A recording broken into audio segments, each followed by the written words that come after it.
ചപ്പാത്തീൻ്റെയും അതുപോലെ തന്നെ പലഹാരങ്ങളുടെ കൂടെയൊക്കെ കഴിക്കാൻ പറ്റിയ ഒരു അടിപൊളി മസാലയാണ് ഇന്നത്തെ നമ്മുടെ റെസിപ്പി എന്ന് പറയുന്നത്. അതിന് വേണ്ടിയിട്ട് നമുക്ക് ആദ്യം തന്നെ ഒരു 1/4 ഭാഗം ക്യാപ്സിക്കമാണ് എടുത്തിരിക്കുന്നത്. ക്യാപ്സിക്കത്തിൻ്റെ ഒരു 1/4 പോർഷൻ. ഇനി നമുക്ക് ഒരു വലിയ ഉള്ളിയാണ് വേണ്ടത്. അത് ഇതുപോലെ ഇങ്ങനെ സ്ക്വയർ ഷേപ്പിൽ കട്ട് ചെയ്തെടുക്കണം. ക്യാപ്സിക്കും ഉള്ളിയും കൂടി ഇതുപോലെ ഇങ്ങനെ സ്ക്വയർ ഷേപ്പിൽ കട്ട് ചെയ്തെടുക്കുകയാണ് ചെയ്യുന്നത്. എന്നിട്ട് നമുക്കതൊരു ഭാഗത്ത് മാറ്റി വയ്ക്കാം. ഇനി ഒരു പാൻ വെച്ച് കൊടുക്കുക. അതിലേക്ക് 2 ടീസ്പൂൺ ഓയിൽ ഒഴിച്ച് കൊടുക്കാം. ഓയിലൊന്ന് ചൂടായി വരുമ്പോൾ നമ്മൾ കട്ട് ചെയ്ത് വെച്ചിരിക്കുന്ന ക്യാപ്സിക്കും അതുപോലെ തന്നെ ഉള്ളിയും കൂടി ഒന്ന് ഇട്ട് കൊടുത്തിട്ട് ഒരു 2-3 മിനിറ്റ് ഒന്ന് വഴറ്റിയെടുക്കണം. അതിൻ്റെ ആ ഒരു പച്ചയ്ക്ക് കടിക്കുന്ന ആ ഒരു ടേസ്റ്റ് ഒന്ന് മാറിയിട്ട് ഒന്ന് വഴണ്ട് വരണം. അതുവരെ ഒന്ന് സോട്ട് ചെയ്തെടുക്കാം. അപ്പോൾ ഏകദേശം ഒരു മീഡിയം സൈസ് സവാളയാണ് നമ്മളിതുപോലെ ഒന്ന് ഒരു സ്ക്വയർ ഷേപ്പിൽ കട്ട് ചെയ്തെടുത്തത്. ഇനി നമുക്കിതൊന്ന് ഒരു 3-4 മിനിറ്റ് ഒന്ന് സോട്ട് ചെയ്തിട്ട് ഇതൊന്ന് മാറ്റി വെക്കണം. അതിൻ്റെ ആ ഒരു കളറൊക്കെ ഒന്ന് മാറി ചെറുതായിട്ടൊന്ന് വഴണ്ട് വരുന്ന വരെ നമുക്കിതൊന്ന് മിക്സ് ചെയ്ത് കൊടുക്കാം. ഏകദേശം ഒരു 3-4 മിനിറ്റ് കഴിഞ്ഞിട്ടുണ്ട്. നമ്മൾ ഇട്ട് കൊടുത്ത ഉള്ളിയും ക്യാപ്സിക്കും ഒക്കെ നല്ലതുപോലെ ഒന്ന് വഴണ്ട് വന്നിട്ടുണ്ട്. ഇനി നമുക്കതൊരു പാത്രത്തിലേക്കൊന്ന് മാറ്റി കൊടുക്കാം. നമ്മുടെ ചാനൽ ആദ്യമായിട്ട് കാണുന്നവരാണെങ്കിൽ സബ്സ്ക്രൈബ് ചെയ്യാനും അതുപോലെ തന്നെ വീഡിയോസൊക്കെ ഇഷ്ടമാവുകയാണെങ്കിൽ താഴെ കാണുന്ന ലൈക്ക് ബട്ടണും കൂടി ഒന്ന് പ്രസ് ചെയ്ത് സപ്പോർട്ട് ചെയ്യണേ.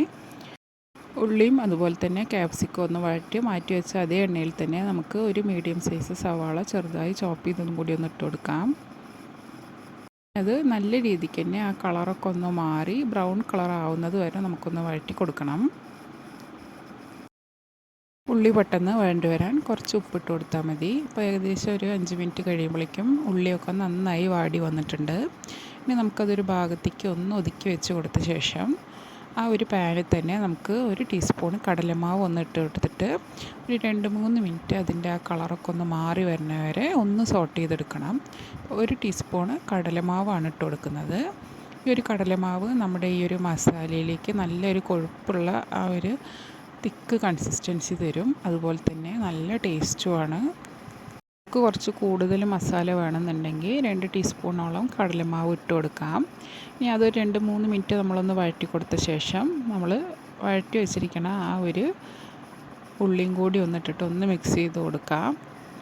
കടലമാവിന് ഒരു റോ സ്മെല്ലുണ്ടാവുമല്ലോ, അതൊക്കെ ഒന്ന് പോയി കിട്ടണ വരെ 2-3 മിനിറ്റ് നമുക്കിതൊന്ന് ഇളക്കി കൊടുത്തിട്ട് ഉള്ളിൻ്റെ കൂടെ ഒന്ന് മിക്സ് ചെയ്ത് നല്ല രീതിക്ക് തന്നെ ഒന്ന് ഇളക്കി കൊടുക്കാം. ഇനി ഇതിലേക്ക് ഒരു മീഡിയം സൈസ് തക്കാളി ചെറുതായി അരിഞ്ഞു വെച്ചതും കൂടി ഒന്ന് ഇട്ട് കൊടുത്തിട്ട് ഒന്ന് വഴറ്റിയെടുക്കണം. അപ്പോൾ മീഡിയം സൈസ് തക്കാളിയും അതുപോലെ തന്നെ ഒരു മീഡിയം സൈസ് സവാളയാണ് നമ്മളെടുത്തത്. ആദ്യം നമ്മൾ ഒരു മീഡിയം സൈസ് സവാളയാണ് ആ ഒരു സ്ക്വയർ ഷേപ്പിൽ കട്ട് ചെയ്തെടുത്തിരുന്നത്. ഇനി തക്കാളിയും കൂടി ഒന്ന് ഉടഞ്ഞു വരുന്ന രീതിയിൽ ഒരു 2-3 മിനിറ്റ് നമുക്കിതൊന്ന് വഴറ്റി കൊടുക്കാം. ഏകദേശം ഒരു 3-4 മിനിറ്റ് ആയിട്ടുണ്ട്. ഇനി നമുക്കിതിലേക്ക് 1 ടീസ്പൂണ് കാശ്മീരി മുളക് പൊടിയാണ് ഇട്ട് കൊടുക്കുന്നത്. അതിൻ്റെ കൂടെ തന്നെ നമുക്കൊരു 1/4 ടീസ്പൂണ് മഞ്ഞൾപ്പൊടിയും കൂടി ഇട്ട് കൊടുക്കാം. ഇനി നമുക്ക് ഗരം മസാലപ്പൊടിയാണ്. അപ്പോൾ അതിൻ്റെ കൂടെ തന്നെ ഞാനൊരു 1/4 ടീസ്പൂണ് പെരിഞ്ജീരകം കൂടി മിക്സ് ചെയ്തിട്ട് അങ്ങനെ 1/2 ടീസ്പൂണ് ഗരം മസാലപ്പൊടിയാണ് ഇട്ട് കൊടുത്തത്. ഒരു 1/2 ടീസ്പൂൺ ഉപ്പും കൂടി ഇട്ട് കൊടുത്തിട്ട് ആ മസാല ഒന്ന് മിക്സ് ചെയ്ത് കൊടുക്കണം. ഒരു 3-4 മിനിറ്റ് നമ്മൾ ആ മസാലയൊക്കെ ഒന്ന് ഇട്ടിട്ട് സ്ലോ ഫ്ലെയിമിലിട്ടിട്ട് ഒന്ന് വഴറ്റിയെടുക്കണം.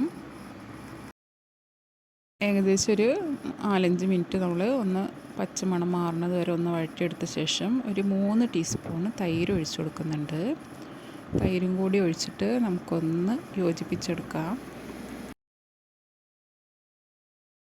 നല്ല അടിപൊളി ടേസ്റ്റുള്ളൊരു മസാലയാണ്. വളരെ സിമ്പിളാണ്. നമ്മൾ ഇനി വേറെ ഇതിൽ എക്സ്ട്രാ ഒന്നും ആഡ് ചെയ്ത് കൊടുക്കുന്നില്ല. ആ ഒരു ക്യാപ്സിക്കത്തിൻ്റെയും ഉള്ളിൻ്റെയും ആ ഒരു ഫ്ലേവർ കൂടുതലായിട്ട് ഉണ്ടാവും. ആ ഒരു ടേസ്റ്റിലാണ് നമ്മുടെ ഈ ഒരു മസാല ഉണ്ടാവുക.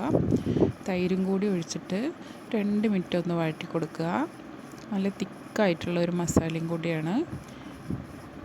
ഇനി ഇതിലേക്ക് നമുക്ക് കുറച്ച് വെള്ളം കൂടി ഒന്ന് ആഡ് ചെയ്ത് കൊടുക്കാം. അപ്പോൾ ഞാനിവിടെ ഏകദേശം ഒരു ഗ്ലാസ്സോളം വെള്ളം ഒന്ന് ആഡ് ചെയ്ത് കൊടുത്തിട്ട് ഒന്ന് തിളപ്പിച്ചെടുക്കുകയാണ് ചെയ്യുന്നത്. കടലമാവ് ഇട്ട് കൊടുത്തത് കൊണ്ട് തന്നെ നമ്മുടെ ഈ ഒരു മസാലയ്ക്ക് നല്ലൊരു തിക്നെസ്സാണ് കിട്ടുക. കുറച്ചും കൂടി ഗ്രേവി കൂടുതൽ വേണമെന്നുണ്ടെങ്കിൽ നിങ്ങൾക്ക് 2 ടീസ്പൂണോളം കടലമാവ് ഇട്ട് കൊടുക്കാം. അപ്പോൾ നമ്മൾ ഈ ഒരു വെള്ളത്തിൻ്റെ അംശമൊക്കെ നല്ല രീതിക്ക് തന്നെ ഒന്ന് കുറവായി വരും. ഒന്ന് തിളപ്പിച്ചെടുക്കണ സമയത്ത് ഇത് ഇനിയും ഒന്ന് തിക്കായി വരും. ഇനി ഇതിലേക്ക് കസൂരി മേത്തിൻ്റെ ഇലയും കൂടി കുറച്ചിട്ട് കൊടുക്കാം. നമ്മൾ ഏകദേശം 1 ടീസ്പൂണോളം കസൂരി മേത്തി ഇട്ട് കൊടുത്തിട്ടുണ്ട്. എന്നിട്ട് ഒന്നും കൂടി ഒന്ന് മിക്സ് ചെയ്ത് കൊടുക്കുക. നല്ല ഫ്ലേവറാണ് ഈ ഒരു സമയത്ത് വരുന്നത്. ആ ഒരു കസൂരി മേത്തിയും കൂടി ഇട്ട് കൊടുത്തപ്പോൾ ഇതിലേക്ക് ഒരു 1/2 ടീസ്പൂണ് പഞ്ചസാരയും കൂടി ഒന്ന് ആഡ് ചെയ്ത് കൊടുക്കുക. അപ്പം നമ്മുടെ ആ തൈരിൻ്റെയും അതുപോലെ തന്നെ എരിവൊക്കെ ഒന്ന് ബാലൻസായി വരും. നമുക്കിതിലേക്ക് അവസാനമായിട്ടാണ് ഇഞ്ചി വെളുത്തുള്ളി പേസ്റ്റ് ആഡ് ചെയ്ത് കൊടുക്കുന്നത്. ഒരു 1/2 ടീസ്പൂൺ ഇഞ്ചി വെളുത്തുള്ളി പേസ്റ്റും കൂടി ആഡ് ചെയ്തിട്ട് ഫ്ലെയിം നന്നായിട്ടൊന്ന് താഴ്ത്തി കൊടുത്തിട്ട് 2-3 മിനിറ്റ് ആ ഒരു മണം കൂടി പോണ രീതിക്ക് ഒന്ന് ഇളക്കി കൊടുക്കണം. ഏകദേശം നമ്മുടെ മസാലയ്ക്കുള്ള എല്ലാ ഐറ്റംസും ആയിട്ടുണ്ട്. ഇനി നമുക്ക് വഴറ്റി വെച്ചിരിക്കുന്ന ആ ഒരു ക്യാപ്സിക്കും ഉള്ളിയും കൂടിയുള്ള മിക്സ് ഒന്ന് ഇട്ട് കൊടുക്കാം. വഴറ്റി വെച്ചിരിക്കുന്ന ആ ഒരു മസാലയിലേക്ക് നമ്മൾ ഉള്ളിയും ക്യാപ്സിക്കും കൂടി ഒന്ന് ഇട്ട് കൊടുക്കുന്നുണ്ട്.